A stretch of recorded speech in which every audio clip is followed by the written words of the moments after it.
All right, everybody. Thank you so much for holding. My name is Sarah Norton, and I'm the Wellness Specialist here at Gatehouse Media, and I'd like to welcome you to our Thriving Thursday. Today, we're going to be talking about cancer risk, controlling what we can. Again, I just want to make sure that everybody is aware that the information that's being shared is not for personal medical advice. You should always seek the advice and treatment of your provider, but is being offered more in a general education sense. To make sure that everybody is aware that we will be posting this afterwards to our Gatehouse Media employee YouTube site, so keep a lookout for that. So being respectful of everybody's time, I would like to welcome our Pat. She is with Excellus Blue Cross Blue Shield, and she has been with them since 2004 as a workplace wellness consultant in the Utica, New York region. She is a native of Utica, and she received her degree in dietetics and management from SUNY Alianta, and then she went on Heritage Healthcare Center in her roles as clinical nutrition manager and area support dietitian. Pat was drawn to the world of wellness by her desire to consult with employer groups to provide workplace wellness opportunities and proactive steps towards improved health. Having been involved on the very long time, she decided it would be rewarding to plug into systems earlier on to help address some of the situations encountered during interactions with patients. Pat lives with her husband in Clinton, New York. She is a food and fitness enthusiast and enjoys combining socializing with cooking and also enjoys traveling. She and her husband often participate in volunteer vacations through Habitat for Humanity, including, I had a hard time with this one last time too, Pat. How do you pronounce that? Malawi. Malawi. Thank you. Malawi, Africa, and Thailand.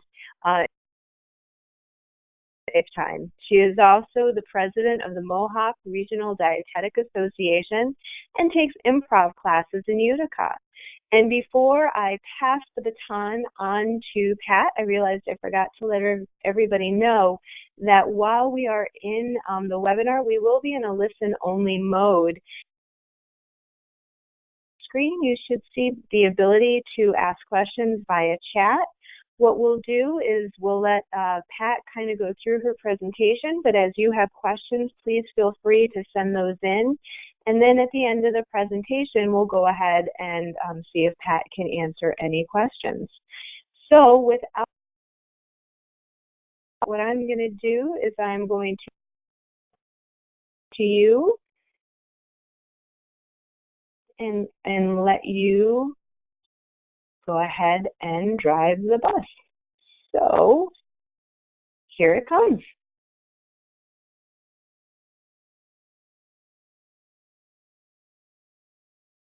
Did you get the control?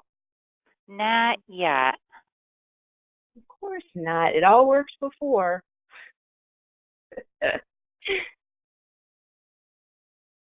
All right, it says you should have control.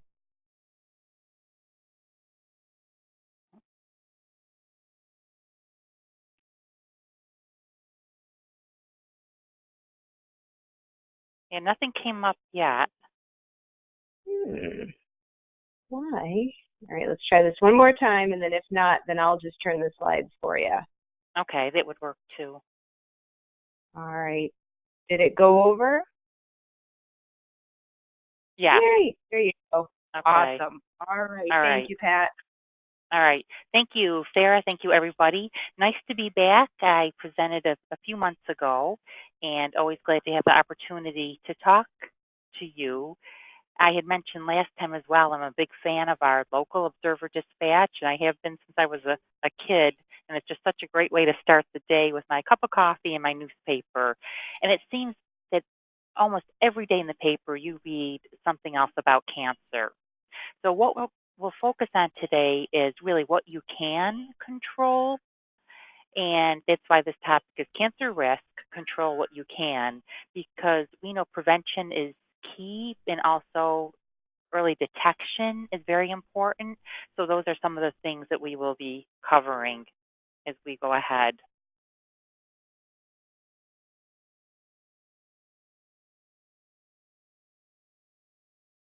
We will talk about what is cancer, and then what are some of those prevalent cancer sites?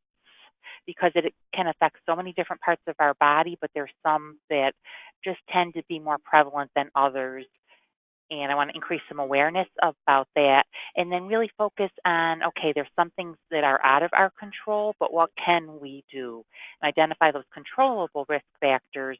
And then to really encourage you and help you learn about what you can do to maximize your ability to control what you can and understand what some of those screening recommendations are, because that is really key and it comes into the early detection.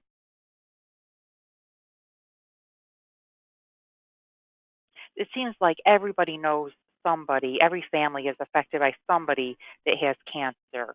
So, what is cancer? It really is an uncontrolled division of these abnormal cells, and it can start anywhere in the body. There's so many different types of cancer, it's not just one disease.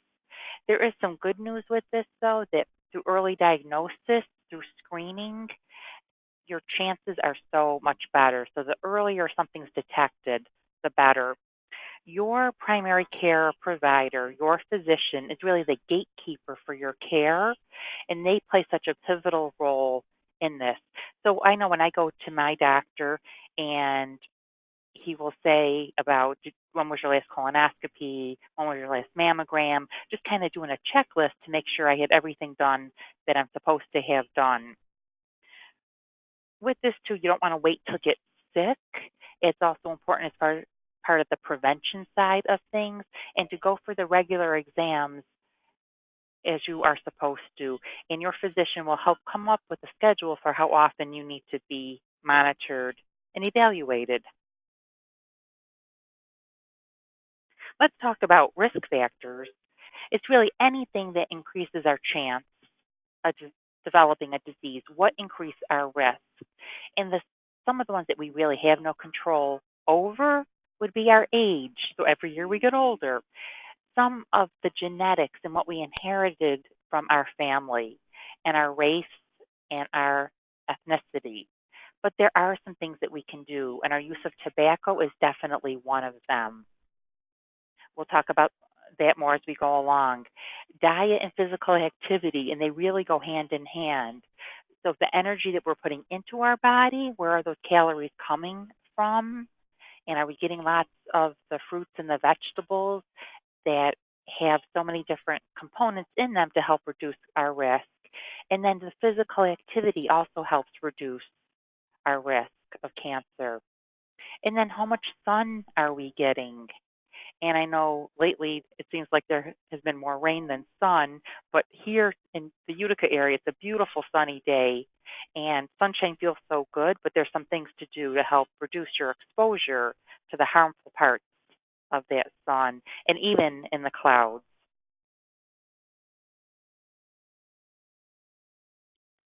We will focus on the most common types, which are skin cancer, breast, colon, prostate, lung, and cervical cancers. Some statistics too that 1 out of 5 Americans will develop skin cancer in their lifetime, and a big part of it is only 1 out of 3 does use sunscreen. So that's such an important part of this because we know 1 out of 3 cancers is skin cancer. And then when you look at the melanoma, the deadliest form of skin cancer, one person does die every hour from that. And having a sunburn really doubles your risk. So having more than 5 sunburns, and I know some of us as as kids had sunburns quite frequently, and I think back to the days of tanning and putting baby oil on and trying to maximize that skin, the tanning of the skin. But what a concern that is. Skin cancer is caused by an overexposure to UV, ultraviolet light. So there are some things that you could do to protect yourself and have the early detection. And it comes from sun and also from tanning beds. And then anybody, no matter what their skin tone is at a risk for skin cancer. Some people more than others.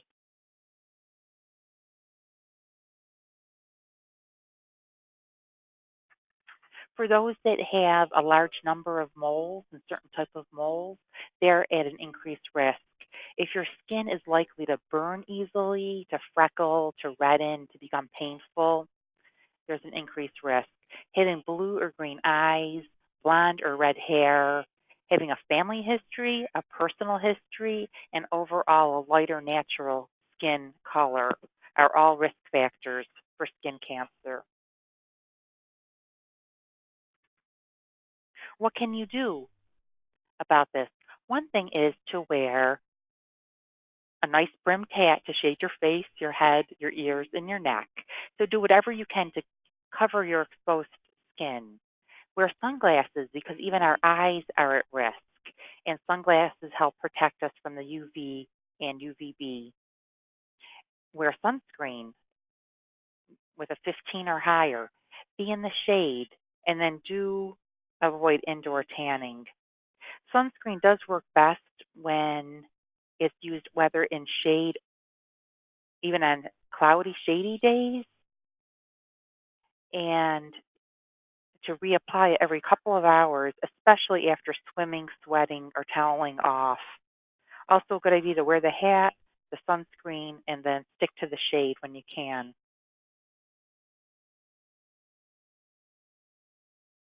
Here are some other tips to talk to your doctor about how often you should have your skin examined. So when I got to see my doctor and he asked if I wanted to go see a dermatologist and go for a skin check. And I was glad I had because they picked up on a precancer spot.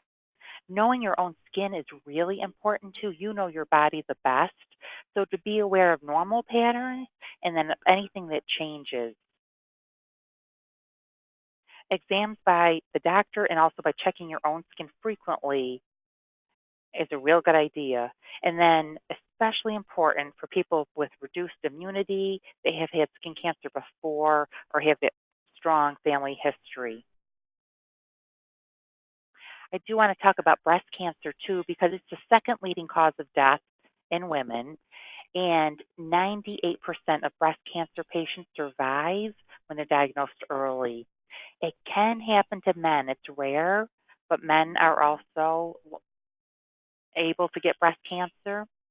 And then 60 to 70% of people did not have any known risk factors, but still developed it.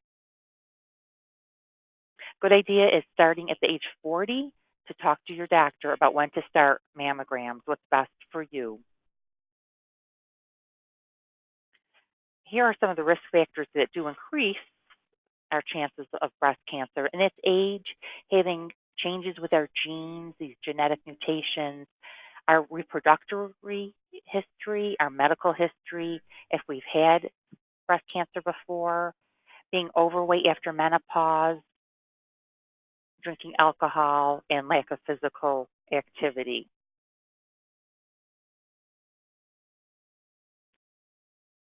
For women that are in their 50s up to age 74, the recommendation is at least every 2 years for a mammogram. And for women in their 40s, to have that conversation with your healthcare professional to see what age should you start and how often should they be. And then also to do some breast self-exams because you know your breast the best and can often pick up on a change and then make sure you report that change to your healthcare professional. As we think about cervical cancer, also, all women are at risk, and most often it's women over the age of 30. Some things that can be done to prevent it, one is getting a screening test, the PAP test, starting at age 21, and also the test for HPV, this virus. And then we know with early detection, it's highly treatable, and there's a very long survival rate and a good quality of life. The Pap test only takes a few minutes to do, and what a difference that can make. Cervical cancer is usually caused by that virus, the HPV. Smoking increases our risk as well, so another reason to quit tobacco or not start. Having HIV, the virus that causes AIDS, is another risk factor.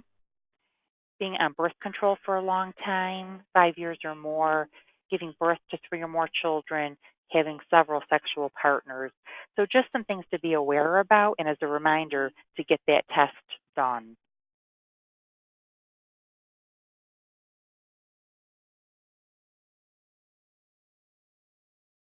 We'll talk next about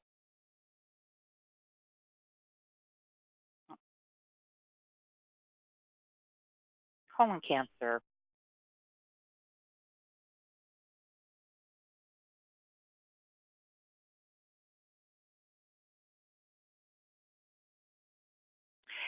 It's the second leading cause of cancer deaths in both men and women.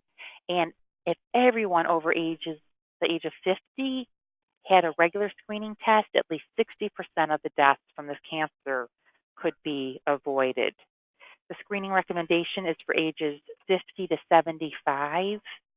And we do know, even though it's not the most pleasant, that having a colonoscopy is the most thorough test to detect this disease.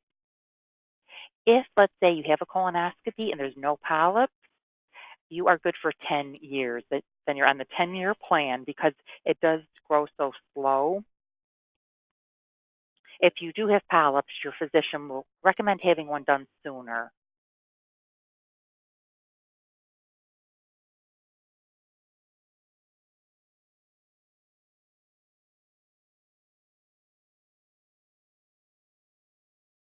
Waiting for the next slide.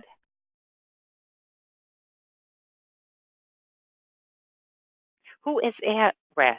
Both men and women are. Does not really matter age or nationality. Everybody is susceptible to colorectal cancer. It does increase with age, and being overweight, alcohol that's excessive, lack of physical activity, and a high-fat diet. So there we are tying in, again, what we eat and the exercise that we get.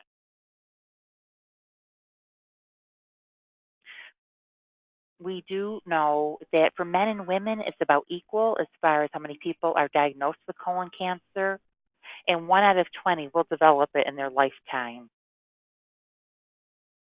What can you do then, besides getting the screenings that are recommended? Be physically active on a regular basis. Healthy food choices, so lots of fruits and vegetables and the whole grains and some protein and fiber, water, and then avoiding tobacco use. The colonoscopy is the most common test that's done. There are some stool tests that could also be done, and this would mean having a talk with your healthcare provider to see what best option is for you. And there's also a flexible sigmoidoscopy that could be possible. So there are some different options. I do want to talk about prostate cancer as well because all men are at risk for this. The common risk factor is age, and African Americans are more likely, and those with a family history of prostate cancer. The American Cancer Society does recommend that men that are thinking about prostate cancer screening to make an informed decision to really talk to your physician about this. And there are some different options, the digital rectal exam and then the blood test, the PSA. Lung cancer is the leading cause of death in both men and women, and we do know that cigarette smoking is the #1 cause of lung cancer, and it's linked to 80 to 90% of all lung cancers. Quitting smoking at any age lowers our risk. It's never too late. And there are resources and support available for those to quit and stay quit-free. Our risk factors are smoking, being exposed to secondhand smoke, radon, a personal and family history, and if somebody has had radiation therapy to their chest. E-cigarettes, unfortunately, are becoming quite common, and they're not harmless. They do contain heavy metals, volatile compounds, cancer-causing agents. And then we're starting to see this more and more with kids in 8th grade, 10th grade, 12th grade. And there are unique flavors that are available now, which makes it more appealing. There's a lot of controversy over this, and just not enough evidence to say for adults that using e-cigarettes is a way to quit smoking. It's not regulated by the Food and Drug Administration, and the ways that are approved by the FDA to quit smoking would be the gum and the lozenges and the nicotine patch and prescription drugs, nasal spray, etc. So a little bit on those e-cigarettes because unfortunately we're seeing them more and more. As far as lung cancer screening, what is recommended is a test for those that have a heavy history of smoking. They smoke now or they quit within the past 15 years. If you're thinking about getting screened, talk to your doctor about this as well. So what can you do for all of these cancers? Because we did see a theme with this. One is to avoid the tobacco. And to see that correlation with lung cancer and tobacco and breast cancer and tobacco and some of the other ones. So there is help for you for that. Maintain a healthy weight. It might not be an ideal weight, but a weight that is good for you, that works for you, and to avoid weight gain as we get older. So it might be some tips about keeping a food diary to write down everything that you have to eat, and you're truly honest with that. And then that shows you where are you right now, and that'll give you some ideas for what you could do to improve your eating habits. So hopefully you're getting in lots of fruits and vegetables and whole grains, and that it's lower in the red meats and the fats. And then to be physically active on a regular basis. So when we're eating healthy, that gives us the energy to be active. For people that are using tobacco, how it affects their lungs, it might be harder for them to be active. So another motivation to avoid tobacco. And then we do know the connection with eating healthy, physical activity for our healthy weight. Screenings can find many of the cancers early when they are most treatable. So that's where the early detection really comes in. And it's all about having that conversation with your healthcare provider about what screenings are best for you based on your age, your family history, and your risk factors. We do have member care management available through Excelis, where you can get support from nurses, dietitians, behavioral health specialists, social workers. So if you've got questions about your health, you want to work with somebody about, let's say, your stress level or eating better, or to get more information about what that colonoscopy entails, there is lots of support for you through your health plan. So at this point, I want to see what questions you have. And right now, I'm not seeing any questions. Just going to double check. But while I am waiting to see if any things, so as Pat mentioned, a huge running theme. A lot of what we can do to be preventive is stop nicotine, either tobacco or other nicotine type products. So in learning about some of the quitting options that are out there, please DHM Wellness at gatehousemedia.com, and I can let you know we definitely have a few different options we can recommend. One for our employees who are enrolled in the Excellus Blue Cross Blue Shield is the Quit for Life. I also know a lot of the states also have some great programs as well. I also want to plug the next Thriving Thursday that we have, which Pat is also going to present, which ties into this in a way where one of being more healthy, trying to get more fiber, getting more greens and that sort of thing. And sometimes that can be difficult on a budget. So Pat's going to be talking to us on July 25th at 1:30 Eastern about trying to eat more healthy on a budget. Foods that really are beneficial to us in so many different ways.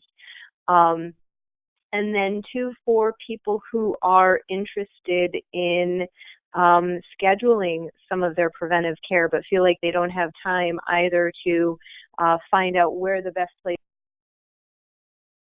to talk to or comparison shop or whatever it is, don't forget we do have the Touch Care option where they can kind of look at the different locations to get mammograms or colonoscopies or that sort of thing and help you find a location.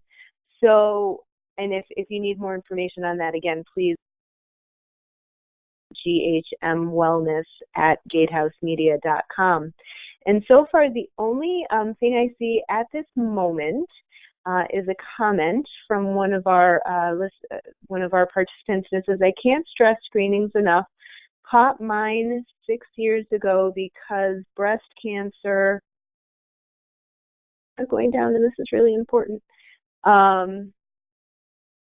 My scroller is not scrolling this down, but this is sharing somebody's story about how the breast cancer was caught early because of the detection, and I think that's huge. Sometimes we say we don't have time for it, or we can't afford it, or we can't this or can't that, but catching these things early is so monumental. And again, we have tried to put in some resources to help you be maybe find the most cost-effective solution. So, we want to try to help you go in that general direction. Thank you for sharing that. I really appreciate it. And I'm sorry I wasn't able to read the whole thing. Pat, at this time, I don't see any other questions. Again, please don't hesitate to email me, and I will get those questions to Pat and get those answered for you. And Pat, I think also at the end of this, there's going to be a survey that are going to go out to the participants. So if yes, you'd be so kind. Yes, thank you for that, a feedback form, because I'd really like to hear from you what is something that you'll do now to try to improve your health. And I do really appreciate that story that was shared about the breast cancer and the plug for getting the screenings done. And sometimes we think we don't have time, but we also don't have time to be sick. And then taking time initially really just saves you so much stress and anxiety in the long run. Yes, I totally agree. It's one of the primary reasons I wanted to get into wellness, is because I want to make sure people are hearing the messages of trying to figure out how we can find a way to at least try to catch things early. So, well, with that, Pat, thank you so much. It's always a pleasure to have you join us. And again, thank you all for attending and for taking the time to join us. And we look forward to seeing everybody again next month. Thank you. I look forward to it as well. Thank you. Goodbye, everybody.